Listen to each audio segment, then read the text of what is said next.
Warning, this podcast may contain bad language and content that may be harmful to people like kids and... like kids. But it does contain language about adorable dogs. I have nothing to add to that.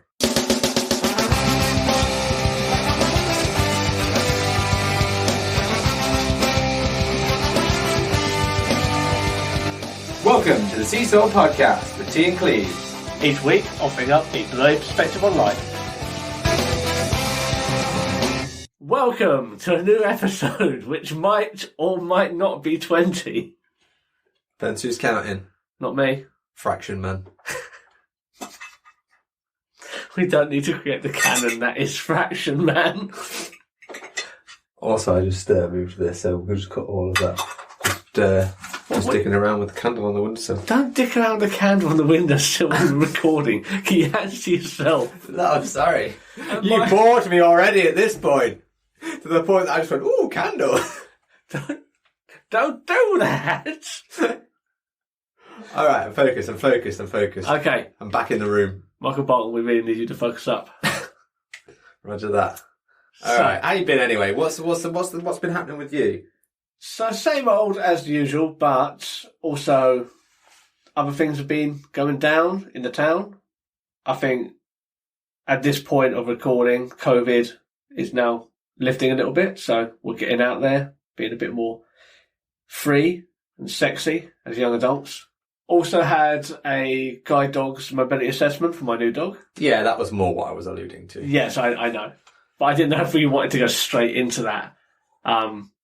Because that's the topic of the week. Well, it sort of is, but this has genuinely happened to you, so how did it go? Guide me through it. It went well. It was just doing a route, or a couple of routes that I normally do, local shops. You don't have any hair, how do you do any routes? Well, I asked Levi. He's got all the routes. Do you know what? My joke was shit, but fair play, you trumped me. Yes. Well, does that mean the joke was better or shitter? Dealer's choice. Oh, God. Yeah, so it went well. So I've got to wait for a answer from them now, just to see what they say. Goes to a panel. Much like X Factor, but Dog Factor. What a terrible show that would be. That's your next door neighbour. I can't remember how much you cut of you slating my next door neighbour in one of the episodes we just recorded. Look, you slated her. I merely recorded the slating. You repeatedly slated her. Which makes it easy. Yeah, it does. She does. How are you though? Yeah, I'm all good, mate. No news this week. No updates on anything. That's how I roll. Well. My colleague has left me at work, actually. That's my work wife. Don't apply now. They've already got someone. Yeah. Or you're roping someone in. Someone young and fresh. Actually, That's quite creepy. No. It's a little bit creepy. Yeah. Well, you said young, fresh adults earlier, and I was like, I don't think you used the word fresh. Anyway, and then I was like, yeah, it's a bit weird, but it's not too weird. Then when I said it, and then realised that the person that's potentially doing the job is only around like 18 or 19, I think. And she might be in her 20s, I don't know. But then I was like, no, that's creepy. I'm too old for that shit. That is a bit creepy. When you consider that you were going to secondary school when she was born. Don't make that comparison. What? I was only just in secondary school. That's really bad. Like, then that's the case. Like, as someone said to me the other day, like, you know how you're feeling, like, when you're feeling old? I was like, what? What are you on about? I said, Nintendo GameCube came out 20 years ago. I was like, shut the fuck up. I don't want to hear that. I think the worst is when you're watching a film, like not a recent film, and you look at when it came out, you're like, fucking hell, that's ludicrous. Like what? If you're on like, I don't know, The Shining or Rocky. No, those films are like old anyway, by our standards, aren't they? They are, but then when you think of films that came out, like Wayne's World, that we referenced in a recent episode. Yeah. I'm pretty sure Wayne's World is 30 years old now. I think it was 91, wasn't it? I don't know without Googling it, but it was around that time, definitely. But 30 years. What a 30 years. And it's still excellent, but... but no one's partying it anymore. We'll see. Well, I've got some plans. Watching Wayne's World is really just like a box ticking exercise, isn't it? You're crossing the T's and dotting the Lowercase J's. Well, there is a member of the VIP community in the second film. So What, goth? I meant the guy who does the applications. Oh yeah. Yeah, there we go. You just made the what joke. A standard link, yeah, which I totally meant to do. Yeah, you made the fucking joke, and then I immediately like, who? I'm pretty sure. Look, yeah, okay. Doesn't he have like ocular albinism or something? Yeah, he does. I don't know whether he really had that or whether it was just a contact lens. No, it would surprise me. Stop taking our parts. Back in 1993, I imagine that film came out. Yeah. We're still taking our parts. That pisses me off, actually. When non-disabled actors get disabled roles. And I'm not talking about, like, things like Dustin Hoffman in Rain Man and, like, Tom Hanks in Forrest Gump. I'm talking, like, having a paraplegic actor not playing that role of someone who is paraplegic. Patrick Stewart. Get out of that wheelchair. Although he was, I love Patrick Stewart. I think he's a really good actor. Until he sold his soul to animation. Yeah, now he's in everything, no matter what. Contrary to our last episode title saying you haven't made it till you're animated, Patrick Stewart debatably lost it when he became animated. Yeah. Yeah. It's a real shame. Although he's a man after my own heart. Bald, Scottish roots, likes to drink. And a big Star Trek fan. I don't think I've ever watched a Star Trek episode. Moving on. Shall we move on? Let's go on to our topic of the week. Topic of the week. See, I did it for you. Yeah. You don't have to rehash old jingles that I deliberately cut. Oh, you're cut. Jingle, you're cut. So what is the topic of this week, Cleves? Guide dogs. Again. Just couldn't get enough. Episode Slobbery dogs. dog goodness. Episode 2. Attack of the Dogs. You could have gone with Attack of the Bones. I could have gone... Damn it, I should have gone Attack of the Bones. It was right there in front of you. That was episode 2 of Star Wars. It's sort of guide dog related. I've never seen that film either, so... What films have you seen? Ghostbusters and Wayne's World. Watching the same ones We've every already year. established that I've watched those two repeatedly. So, last time, previously on Seesaw Podcast, we spoke about the acquiring a guide dog. And that it wasn't just a walk in the park, even though you might have to walk in the park for some of your assessments. So, today we're going to talk about the day-to-day, like what Home life. home life and... Home pride.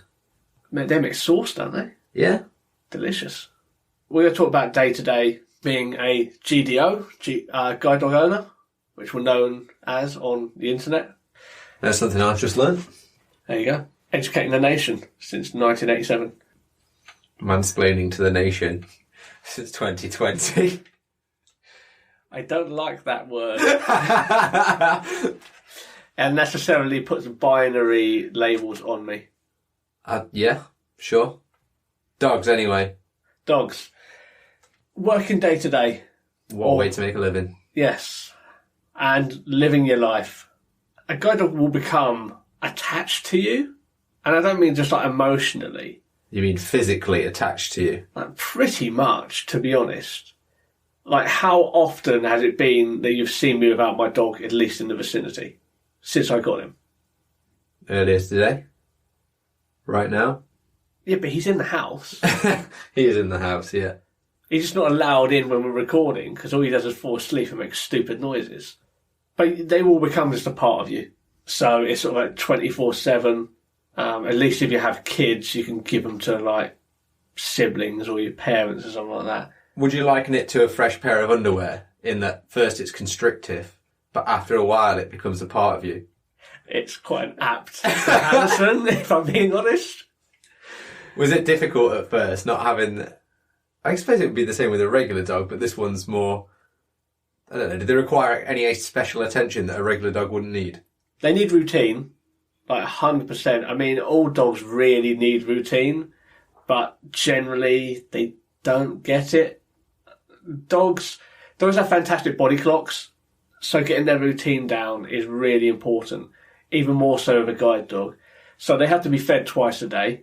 Some other dogs only get fed once, but guide dogs, because they are always walking and working and doing all sorts of stuff, get fed twice a day. And you have to try and make an effort to make that the same time every day. Once in a while, it's not too bad to change it, but usually you have to start feeding them at like 6:30 in the morning. And you have to stick to that. I mean, half an hour here and there, it's fine, but 6:30 is early. When I used to work in leisure, I used to feed my dog at around 6:30 in the morning because I was on early shifts. So it would usually be the get up, feed him, take him out to the toilet, and then go back to bed, and he would as well. Now, because I'm working from home, it's usually around 8 o'clock. He gets his breakfast 8 in the morning, and then he gets his dinner between 7 and 8. It's not a set time. He knows roughly that's the time. When he's hungry, he will start to hound you for it.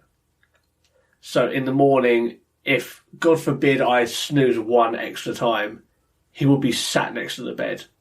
And he will not go until I've gotten up and gotten him his breakfast. Because he knows that that's when breakfast is. And something you get used to. To begin with, it's a bit... You've got to have to be consistent, which is the most important thing. Can't you just put his breakfast out at night and set an alarm, and when the alarm goes off, he eats the breakfast? No, because he's a Labrador, and if I put his breakfast out, he'd eat it immediately. Maybe he just needs better training. Labradors eat constantly. They will not stop eating. So the routine of like day to day, grooming as well. I'm not the best at grooming. They're supposed to be groomed really regularly. Taking them to the toilet, there's certain procedures you have to do with that. There's a phrase you use to get them to go to the toilet. Which is? Not going to say. Why? Because it basically tells all guide. It's the same for every guide dog. And I don't want people hearing this and going out and saying it as a joke to guide dogs when people are working them, because then they will just poo. It would be funny though, wouldn't it? It would be funny, but really inconvenient. But legally, if a guide dog poos, you don't have to pick it up. So, fun fact. There is a fun fact. What about if it like shits in the middle of an Asda? Doesn't matter. Don't have to pick it up. Legally exempt. So. What about if it like shits in a baby's pushchair? Well, why is it in the pushchair? Good question. It's an unruly guide dog, particularly this one. Even the most unruly guide dog, I don't know why it would be in a pushchair. Well, it's seen an empty pushchair. Right. Oh, I need a bit of a sit down. Right. In all the senses. Takes a dump. Right. Whilst you're looking at, I don't know, some frozen pizzas in Asda or something. And and then the mum comes back from around the corner because she's just got some old El Paso, sits the kid back in quickly, and it's like, oh, my baby shat itself, but it turns out it's dog shit. Well, the first thing they'd notice is the shit was on the outside of the trousers. Secondly, I think this scenario has never happened and probably will never happen. Probably. But we don't know that. If it does, it's a freak accident and you should get £1 million for that happening. So, what are the good and bad things of having a guide dog then, day to day? What makes life easier with a guide dog? It makes mobility completely mindless. With a long cane, you have to concentrate quite a lot. You have to concentrate on where you're going. Has an idiot put a bin out in the middle of the road, or the pavement, like looking for landmarks, that sort of thing. A guide dog makes it completely, you just go on like auto drive, to be honest. As long as like you're giving the commands to the dog, this is another misconception that guide dogs are robots. They're really not. You need to tell them where they go. If you don't tell them, they won't do that. So if you don't say left, they won't go left. They'll just keep maintaining course. Well, if there's a bin in the way, like you said. Well, yeah, they'll go around it. They're trained to go around obstacles, but the actual logistics of navigation, you have to give them direction. If you want to go right, you tell them to go right. They won't go right and just like not throw you in, like walk you in the way of a car or something like that. They'll find an appropriate location, but they rely on these commands. You have to give them the commands for them to function. It makes you completely mindless, and I find I have a lot more energy, and it doesn't wear me out as much, just because. In the mind? Well, mentally, because I'm not having to concentrate so much. if I'm going to the shop, I just sort of, I know it's got to go straight down here, like just straight down this road, and I've got to turn left eventually. It's just a matter of getting the dog to start that route. And with time, they start to get to know what that route is and where they're going, which they're really good at doing. Like, repetition is good. It takes a lot of work to get them used to a new place, like getting them used to going to a new place. But eventually they get an idea where you want to go.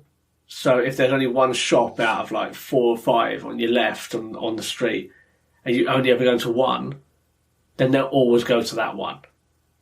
Why do you want to go to a different one? Well, that's when you have to use a bit of common sense and try and reorient and try and find it yourself, to be honest. They'll take you to the one you know, and if you know the next shop. Well, so they're basically programmed. Yeah, basically. They're brainwashed. Is that one of the bad things about them? So no, that's one of the good things. And technology makes it a lot better now as well, because I can use Google Maps and do my route and just relay like the walking directions to my dog. Oh, so yeah, he's walking for you, but you don't have to physically look where you're going because you're looking at the maps. Well, I just listen to the maps. So I'll program it in and have an earbud in, and then Google say, oh, up here, turn left. And then I know, if say like in 10 yards, turn left, and then I can give him the command left, and he's only going left when there's that opening, providing there's not another one. Why can't you just put the earbuds in the dog's ears, and then when Google says in 10 yards turn left, that's where it goes? Because it's stupid. That's why. Because it's stupid. What, the idea or the dog? Kind of both. Yeah. The amount of people who are given directions direct to my dog is ridiculous. Like crouching down, giving directions. It's like, come on. Really? They're not that good. What are some of the bad things? Some of the bad things. So even though I've just gone on about how they're robots and work on routines, they get bored and they will do naughty things. I don't think they pick up bad habits, but they have bad habits and it's just personality traits. And they can cause hijinks with that. So my dog loves attention, or he did when he was still working. Well, he still does. He loves food and he loves attention. So that's what he'll always prioritise. He's also not really fond of other dogs, so it upsets him. That will break his focus quite a lot. My dog particularly likes to shit everywhere. They're not supposed to. Is it because some people are coming up and chanting phrases at him? If it was only that. No, he's just likes to poop anywhere. He doesn't poop in shops, luckily, but he does like to do his pooping all over the place. That's the thing. You never get a lie in either. So, like having kids, say goodbye to having any like lying in on a Sunday. You got to be up doing stuff. Yeah, you might have that with regular dogs. All I mean is there anything that's more specific to guide dogs that's worse than potentially having a regular dog? They're always a consideration because of their routine and the way things are done. It isn't so much to think of, oh, can you look after my dog? It's like an entire list you have to give people. So if you're going away for the evening and like you can't take the dog for whatever reason, it's the case of, here's the dog, they have to be fed at this time, don't let them do this, don't let them do that, don't feed them outside of their meal time, don't let them on the couch, don't let them on your bed, don't do this, don't do that. There's a lot of rules. This is the phrase for get them to go to the toilet. In the morning, you need to feed them at this time. Like, they will not like it if you don't. And it's just a lot of hassle. Like, it's a lot of hassle. And when I started sort of having people look after my dog now and again, I would just say, oh, just do this and this. But now I just send them a list and just says, these are the rules. So that's a bad thing. It sort of takes away that they're a pet a little bit. So, well, not are they really? They're not, but when they're at harness, they should really be a pet as well. And they do have moments where they feel like that. I mean, that's one of the bad things, to be honest. They have their quirks, and sometimes things they're not happy about can really upset the balance and affect the way you're doing things. So my dog doesn't like fire alarms. I mean, they're very loud. But when you're having a fire alarm test, he is useless. Not really what you want from a guide dog, is it? In a fire? Well, no, but Oh, at your work, right? I'm assuming this is where you have the fire alarms. Do you, because you're technically disabled, do you have to have a fire buddy? I have a bit of paperwork attached to my HR file. Attached to my back that says, in case of fire, please drag me to the nearest exit. So I'm what they call a priority evacuee. Oh, I think you misspoke. Didn't you mean to say liability?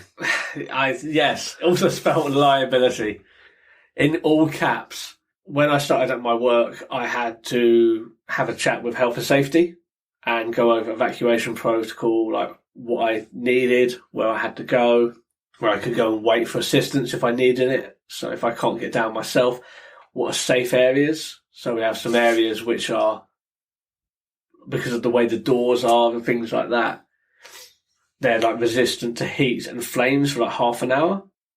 So it was like, if this happens, where are you going to go? And it's like, well, I'll go to this if this is the case, and this is the case, and wait there for someone. But then the awkward conversation comes up, and they go, what about your dog?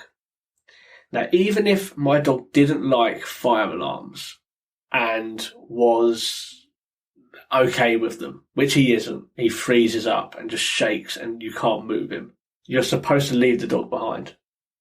He's not the priority, or they are not the priority. And that's always shocking when you put it down on the paperwork. That it's like, if someone can grab him, fine. But what guide dogs say is, in the event of a fire, you do not worry about the dog. The priority is you, because it is a service dog. It's there for your safety, but a guide dog cannot be relied upon in that circumstance to get you to safety. They don't want people injuring themselves or killing themselves for the sake of a dog, because they value human life over the dog's life. And that's always really difficult. And it surprised HR when I said, like, if someone can bundle him up, because he's not going to walk, if someone's happy picking him up and bundling him over the shoulder and taking him out, great, that's what I'd prefer. But if it so happens that that's not the case... Korea barbecue. Pretty much. And it's horrible, but that's what happens. Like, you have no choice. That's the process. You abandon. Like, if someone comes to you and says, I can't carry the dog and guide you, you leave the dog. It's pretty horrible, isn't it? It is horrible, but it's what you have to do. I mean, granted, I'd probably still try and put him over my shoulder, but if it was unfeasible, then what can you do? Like, there's not much. You just let people know and hope that someone can go in. Someone from the fire service can go in and get him. But if they can't, they can't. Well, that's fucking sad, isn't it? Yeah, it's the reality, unfortunately. Speaking of leaving dogs behind, what do you do when you go on holiday? Does he get left behind? Like when you go abroad? He has never been on holiday with us. So you leave him behind? Yes. He does have a doggy passport, but everywhere we've always gone, either don't have very good assistance dog rules, which means it would just be a pain in the arse to do, or it would be far too hot for him. He's a black Labrador. When we have summers in the UK, he gets too hot and I have to tell him to get out of the sun, because he's an idiot and just lies in the sun till he overheats. Can you imagine what it'd be like in Mexico or Cuba, where it gets up to 40 Celsius? Just let him dip in the kids' pool. I'd love it. He doesn't like water. What? That dog doesn't like water. He doesn't like water. He doesn't. Has he got rabies? No, he doesn't like it wet. He's weird. He's usually stayed with family. Guide dogs, they do have like a boarding house. So if you give them enough notice, they will pick up the dog. For free? Yeah, free. Completely free. Pretty good. And then... Your donations at work? Yeah. And then he'll go and play with other dogs. He'll get lots of walks. So it is. They say they'll board him. I don't know if there's an actual boarding house or whether it's just one of the... It might just be one of the instructors just takes them in for a week or so. You never know. Some of them just have like 3 or 4 dogs on the go at once. What about regular life? Shops, pubs, that kind of stuff? So regular life, he loves going out and about. The busier, the better. Not the same for all guide dogs, but mine likes things. He likes to be busy. He likes the challenge. He likes pubs because peanuts and chips live in pubs. It goes in there and diminishes their population, which not supposed to do, not supposed to feed a guide dog. But got to keep them occupied one way or another. People accidentally end up dropping chips. On purpose, yeah. Yeah. Usually he's okay around a pub. People will move out the way. If he gets busy, he will push people out the way. Again, not all guide dogs do this. I'd say that's probably quite a good thing, isn't it? Yeah. It's a gentle nudge. Yeah, sometimes he's not that gentle. I've seen him push someone so that they stumble forward and have to catch themselves. So he can be a bit forceful. But if you're in his way, you're in his way. He's moving forwards and he will move you. He loves the attention as well. Drunk people like dogs. People like dogs anyway, but drunk people especially like dogs. Imagine that's most of the custom they get next door. He's using the same joke again and again and again. So you're talking about this time it was drunk customers. Hey, no judgment. If all I know, you do it. What, pay for it or I'm the whore? Jigger Cleaves. Does that sound better in your head? It did. Even then, when I think about it, in my head, it wasn't that good either. So about shops and things, he's fine. I've got to know where the shops are. He won't find things in the shops. Guide dogs won't find things in the shops for you. So you can't say, find the milk, Betsy, and then Betsy finds the milk. You're not trying to do that, like find the meat or something like that, because the meat would have a particular smell, would it not?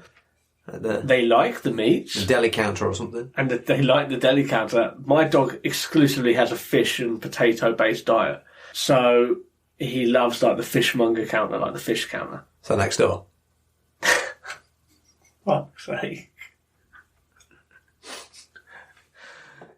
So he likes those areas.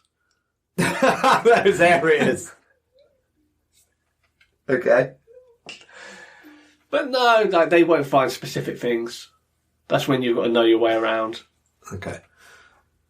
If you can, sometimes they always pretend to offer the service in the shops, where you can get someone to take you around. I've never had that happen. Yeah, me neither. I've never tried, to be honest. I imagine you'd have to phone in advance. I think you do. It's more often that I've had people, members of the public, ask if I need help. Yeah. That happens. But then you kind of think, how much help are you willing to give? I always say no, because I'm usually okay. But if I turn and say, yes, I do, and then whip out a list of 20 items, it's like, I need spinach. Are they going to be going around with me for the next half an hour? I think it's more if you're looking at, the yogurts, what flavour do you want, that kind of shit in it that they're really offering. Yeah, but they don't know how much sight I have. So if they turn around and said, oh, do you need help? I say, yes, I'm looking for the eggs, and I'm not in the dairy section. I'm in, canned goods. I mean, what are they going to do then? Give you some canned eggs. Pickled eggs in a can. That sounds horrible. Yeah, it does, to be honest, yeah. No one's... Canned eggs? Pickled eggs in a can. You can't get pickled eggs in a can. I bet if I googled it right now. Canned bread.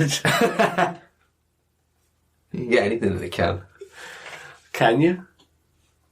Grand Canyon. Oh, damn it. Sometimes, we just say things. Yeah. Yeah, I feel like we shouldn't. Yeah, I agree. Yeah, so around shops is fine. You got to know the shop. If I go into a new shop, he'll stop me knocking into things, but it's up to me. Yeah, that's what you want, isn't it, really? You just don't want to... Yeah, it's up to you. They're not robots. It's entirely up to you. They're there to stop you walking into things. You have the routes. You've got to tell them what to do, but they'll stop you walking into things and falling into holes and stuff like that. That's what they're for. That's ultimately what a guide dog does. Do you have any advice for someone that has a guide dog but maybe they're not performing? Contact guide dogs themselves. Oh, there's nothing that you can do then that you think maybe... Okay, let me ask you this, right? You've had one guide dog, he's now retired. If you get another guide dog, what would you do with the new guide dog to make your experience better that you haven't done with the first one? It's like when you have a second child and you try and perfect the mistakes of the first one. Yeah, so being stricter with the rules, I was a little bit lax with the rules to begin with, and there becomes a slippery slope. So now my dog will climb up on the couch. That's something that's not going to be happening with the new dog.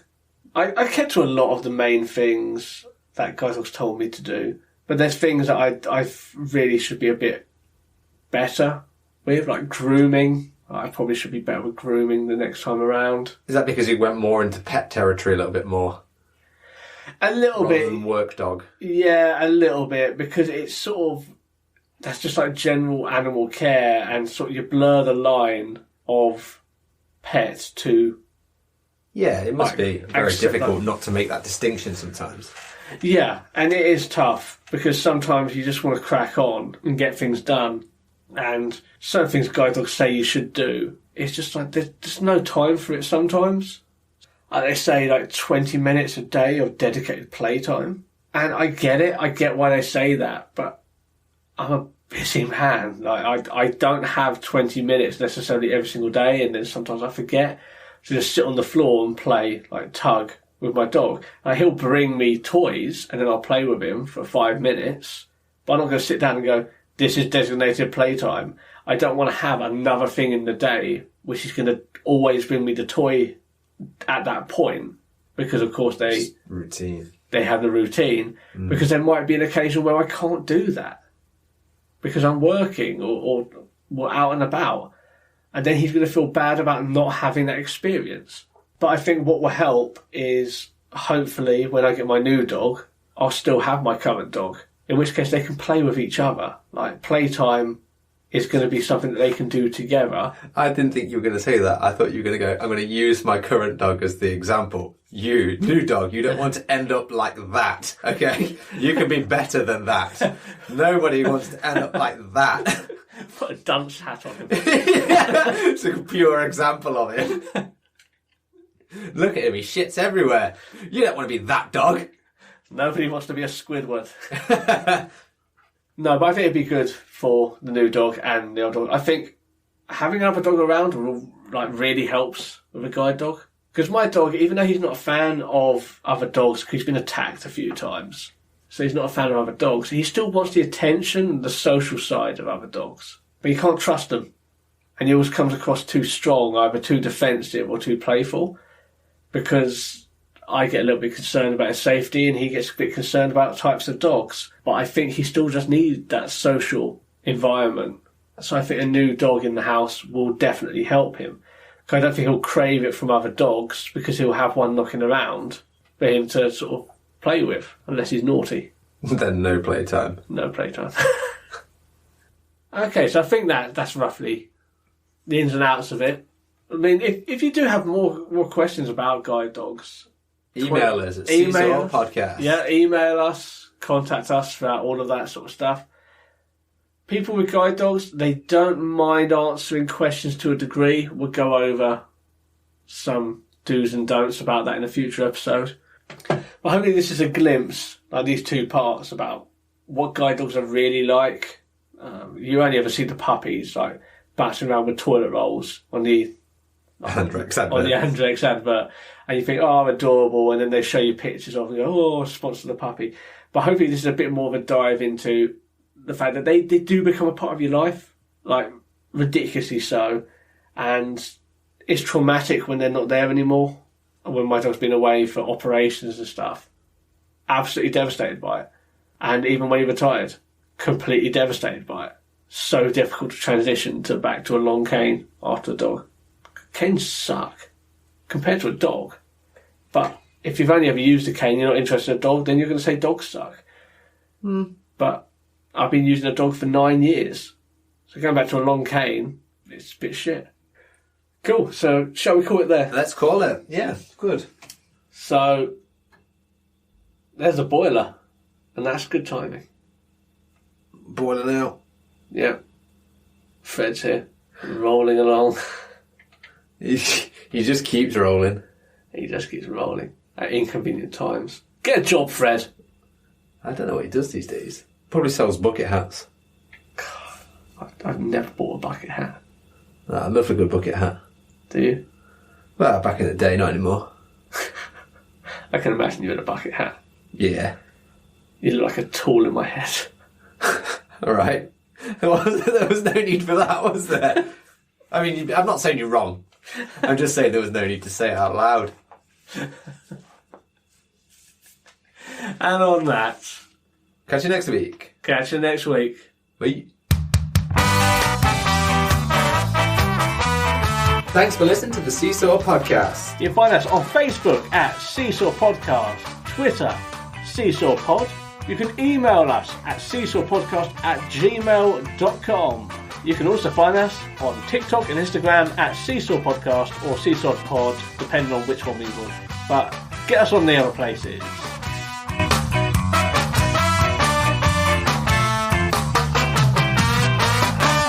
This podcast was recorded in front of a blind audience.